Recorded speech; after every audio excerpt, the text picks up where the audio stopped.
Worried Robin Padilla breaks silence regarding arrest of Mark Anthony Fernandez. Must read.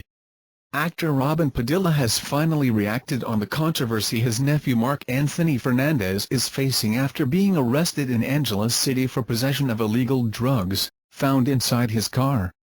Padilla expressed gratitude towards God and police authorities, admitting great relief that the actor was safe and wasn't harmed despite the heated encounter which led to a car chase. He incessantly thanked the authorities who arrested his nephew for treating him well. Many unverified reports have been rising claiming that despite the lack of resistance during arrest, some pushers are still being neutralized by the authorities.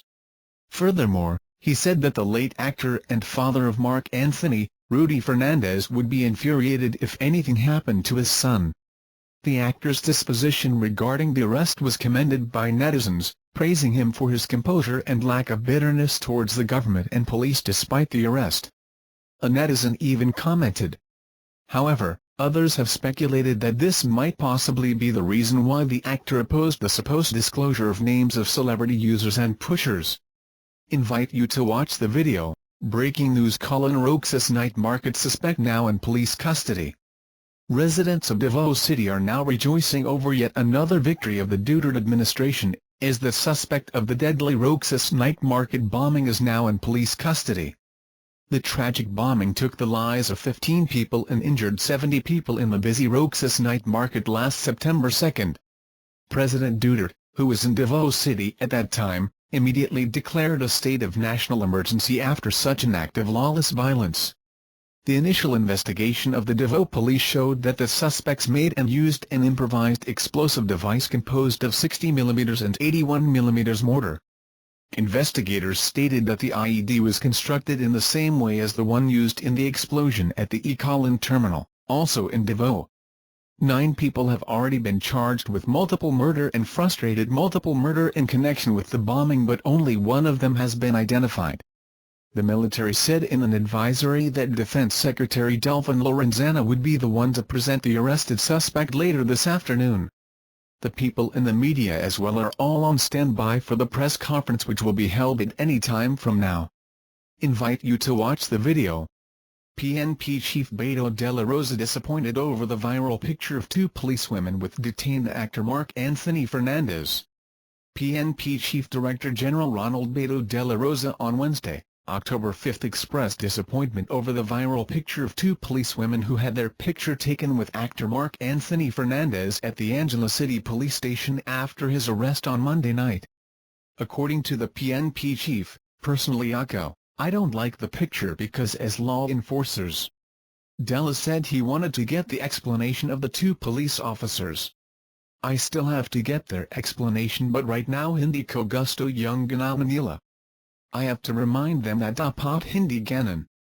While the 2 policewomen admitted taking photos with a 37-year-old actor, the women said they did not post the photos on their social media accounts. It was found out that a barangay official who managed to enter the room was the one who took the photo and posted it online. Invite you to watch the video. Rosanna Rosas, an alleged mistress of Bilibid drug boss, claims government asset. Naniel Errol, a former policeman who was convicted of kidnapping and murder, has named former star Rosanna Rosas as the alleged mistress of a convicted drug kingpin. He made the claim as he identified the supposed masterminds and cuddlers of the multi-million peso drug ring inside the new Bilibid prison, NBP. Errol said that the Rosanna Rosas had an affair with Vicente Sai, one of 4 high-profile inmates who were injured at a stabbing incident at the Bilibid last week. He added that Vicente Sai is among the top 10 big fish running the state prison's multi-million peso drug ring. According to Errol, ABS-CBN News is trying to reach Rosanna for a comment. Among those included in Errol's top list of alleged top drug kingpins were Ben Marcello, Sam Likua, Peter Company, Willie Yang, Robert Lee, Willie Ang, Jackson Lee, and alias Tom and Tate Angst. Errol also described fellow inmate J.B. Sebastian as untouchable due to his alleged bribes to former Justice Secretary and now Senator Leila de Lima, and former Justice Under Secretary Francis Buron. Invite you to watch the video. Trillions turns over Matabato to PNP custody. Senator Antonio Trillanes for yesterday turned over self-confessed hitman Edgar Matabato to the custody of the Philippine National Police, PNP.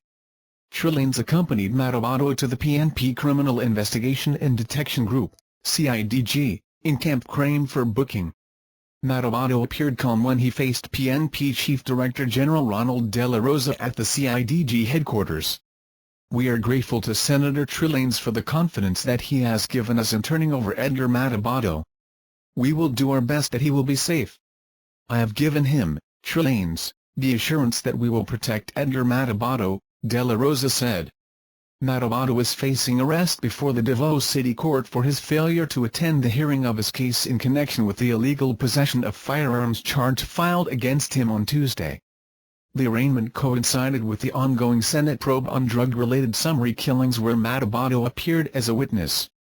Headlines, article Mark, page match, 1, section match, 1. The Senate voted to wrap up the probe after senators claimed inconsistencies rendered Matabato's testimony useless. Senator Leila de Lima presented Matabato as a witness on his claims that he was a member of the so-called Davao death squad linked to then-City Mayor Rodrigo Duterte. "Edgar told me that he's more at ease when Senator Trillanes brought him to me and even expressed his happiness at seeing me," De La Rosa said, after his brief talk with Matabato at CIDG headquarters. Matabato aired his sentiments to De La Rosa and expressed no remorse for testifying against the death squad. Trillanes, for his part, said he would still support Matabato and provide him security. Trillanes, who claimed to be responsible for the safekeeping of Matabato, earlier said he would comply with the legal processes once the Davao court issues the warrant of arrest.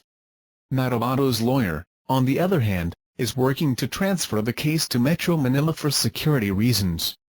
De La Rosa, however, gave assurance Matabato will be safe under police custody, even in Davao City. He, Matabato, will only die over the dead bodies of CIDG personnel who are assigned to escort him, De La Rosa said. Invite you to watch the video. Trump battered by cascade of missteps, no longer attending event with Paul Ryan. Donald Trump reeled Friday under a barrage of major campaign missteps followed by revelations about lewd comments he made about women several years ago, undermining the Republicans' attempts to steady a presidential bid at risk of imploding. Trump tried to head off some of the damage by issuing a statement apologizing if anyone was offended by vulgar remarks captured in a 2005 video and made public Friday for the first time. In the recording obtained by The Washington Post and NBC News, Trump describes trying to have with a married woman and brags about women letting him kiss and grab them because he is famous. "When you're a star they let you do it," Trump says. "You can do anything." He adds seconds later, "Grab them by the pee. You can do anything." The one-sentence response from the head of Trump's Republican Party was devastating. "No woman should ever be described in these terms or talked about in this manner. Ever," said Reince Priebus, who had stood by Trump through his past provocative comments. So too, were the words of House Speaker Paul Ryan, "Women are to be championed and revered, not objectified." I hope Mr. Trump treats the situation with the seriousness it deserves and works to demonstrate to the country that he has greater respect for women than this clip suggests. Ryan added tartly that Trump was no longer attending a joint campaign appearance set for Saturday in Wisconsin. Other Republicans, painfully aware of the possible impact on their own political fates, were quick to chime in. New Hampshire Senator Kelly Ayotte, who is locked in a close race, called the comments totally inappropriate and offensive. Trump's running mate, Indiana Governor Mike Pence, was beside himself and his wife was furious, according to a person familiar with their thinking. That person spoke on the condition of anonymity, because they were not authorized to share the private discussion. In public, Pence ignored questions shouted by reporters in Rossford, Ohio, where he was campaigning with his daughter.